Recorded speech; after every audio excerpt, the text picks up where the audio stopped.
Friend, जैसे कि आपको पता है, अभी जस्ट कुछ दिनों पहले ही फाइनेंशियल मिनिस्टर निर्मला सीतारमण जी ने बजट पेश किया है 2024 से लेकर 25 तक का। इन्होंने इसके अंदर एनपीएस वात्सल्य यानी न्यू पेंशन सिस्टम वात्सल्य, जो कि पेंशन से रिलेटेड एक स्कीम है। फ्रेंड, वात्सल्य स्कीम क्या है, इसके अंदर कौन कंट्रीब्यूट कर सकता है? पहली बात तो यह है कि वात्सल्य एक माइनर से शुरुआत होकर आप रिटायरमेंट तक का बेनिफिट इसके अंदर ले सकते हैं। वात्सल्य के अंदर माइनर का अकाउंट खुल जाता है और इसके अंदर जो पैसा जो जमा करते हैं वो पेरेंट्स और गार्जियन करते हैं। जैसे ही आप 18 साल के हो जाते हो, जैसे कि मान लो कि पहले माइनर का अकाउंट खुला, अब माइनर का अकाउंट जैसे ही खुला तो वो फिर उसके अमाउंट को पे कर रहे थे।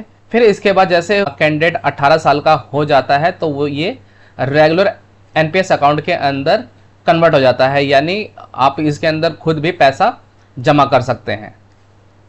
और जो ये स्कीम है, ये मार्केट लिंक कंट्रीब्यूशन स्कीम है, यानी ये शेयर मार्केट के अंदर आपका पैसा लग सकता है, जिससे कि आपको यही फायदा होगा कि आपको कुछ पैसा बढ़ के ही मिलेगा और इसके अंदर आपको रिटायरमेंट तक का बेनिफिट मिलेगा और साथ में टैक्स का भी बेनिफिट मिलेगा। अब इसके अंदर एलिजिबिलिटी क्राइटेरिया क्या है? इसके अंदर कोई भी Indian citizen, non Indian citizen जिसको हम एनआरआई बोलते हैं, वो भी इसके अंदर अप्लाई कर सकते हैं। इसके अंदर जो एंट्री की एज है वो 18 साल से 70 साल तक की एज है। और इस एनपीएस वात्सल्य को जो कंट्रोल करेगा वो है the pension fund regulatory and development authority. ये रेगुलेटरी रहेगी। कोई भी अगर इशू होता है तो इसकी जो रेगुलेशंस है, जो उसके नियम कानून बनाएगा, वो pension fund regulatory and development authority ही बनाएगा। अब इसके अंदर बेनिफिट क्या है? बेनिफिट और एनपीएस वात्सल्य स्कीम के अंदर आपको बेनिफिट क्या क्या देखने के मिलते हैं? इसके अंदर शुरुआत से ही बच्चों के अंदर एक सेविंग की हैबिट को डालना है। फिर इसके अंदर इंडिपेंडेंटली अकाउंट होल्डर अपने अकाउंट को मैनेज कर सकता है। PS scheme offers portability. ये कहता है कि it allows a person to change job without any impact on the NPS account, यानी अगर आप जॉब को चेंज भी कर सकते हैं तो आपके एनपीएस खाते के अंदर कोई भी परेशानी नहीं होती है, कोई भी दिक्कत नहीं होती है, कोई भी इम्पैक्ट नहीं पड़ता है। इसके अंदर आपको रिटायरमेंट बेनिफिट क्या देखने को मिलते हैं? इसके अंदर ये बेनिफिट मिलता है आपको जब आप रिटायरमेंट की एज तक पहुंचते हैं, यानी इसके अंदर जो एंट्री एज है 18 साल से 70 साल है, और जब भी 70 साल के बाद आप रिटायरमेंट की एज को ऑप्ट करते हैं, इसके अंदर क्या होता है कि आप 60% तक तो अपने एनपीएस अमाउंट को निकाल सकते हैं, लेकिन उस समय आपको 40% एन्युटी के अंदर पैसे को इन्वेस्ट ही रखना होता है। अब इसके अंदर आपको टैक्स में क्या क्या बेनिफिट देखने को मिलते हैं? यहाँ पे डिफाइन कर रखा है tax benefit up to 10% of salary, जिसके अंदर बेसिक प्लस डेली अलाउंस भी इंक्लूड है। यानी अगर आप एनपीएस अकाउंट खुलवाते हैं तो इसके अंदर आपको टैक्स के अंदर रिबेट भी मिलती है, जो कि आपको 10% देखने को मिलती है।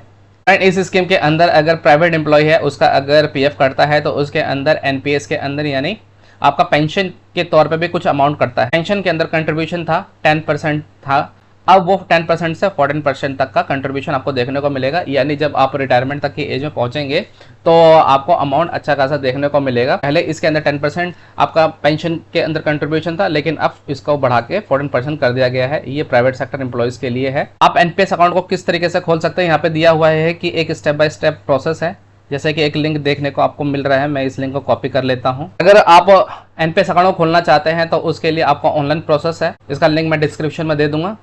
जैसे आपको कोई भी वेब ब्राउजर खोलना है और यहाँ पे यूआरएल पे ये पेस्ट करना है, फिर इसके बाद सबसे पहले लिंक आएगा ENPS, इस पर आपको क्लिक करना है। यहाँ पे नेशनल पेंशन सिस्टम, अब इसके अंदर कंट्रीब्यूशन इन एनपीएस, यहाँ पे रेगुलर स्कीम जो एनपीएस है नेशनल पेमेंट सिस्टम, ये बहुत पहले से चलता आ रहा है, लेकिन अभी जो एनपीएस वात्सल्य लॉन्च हुआ है अभी इस पर ऑफिशियली ऑप्शन नहीं दिया गया है। तो जैसे ही यहाँ पे ऑप्शन अवेलेबल होगा किस तरीके से आप रजिस्ट्रेशन कर सकते हैं उसका मैं एक कंप्लीट वीडियो बनाऊंगा। तो फ्रेंड, थोड़ा मैं कंक्लूड करके बता देता हूँ। इसके अंदर जो वात्सल्य लॉन्च हुई है, इसके अंदर आप की जो एंट्री होती है वो आप जब माइनर्स होते हैं यानी 18 साल से कम उम्र तक के भी होते हैं तो आप इसके अंदर आपका अकाउंट खुल जाता है और रिटायरमेंट तक ये अकाउंट ओपन रहेगा। और जब आपका माइनर अकाउंट खुलेगा, हैंडलिंग करेगा वो आपके पेरेंट्स या गार्जियन करेंगे। जैसे ही आप 70 साल के हो जाएंगे तो आपका ये अकाउंट आप रिटायरमेंट तक की एज में चला जाएगा। तो अगर आप पैसे को आगे तक के लिए इन्वेस्ट करना चाहते हैं तो उसके अंदर वो पड़ा रहेगा।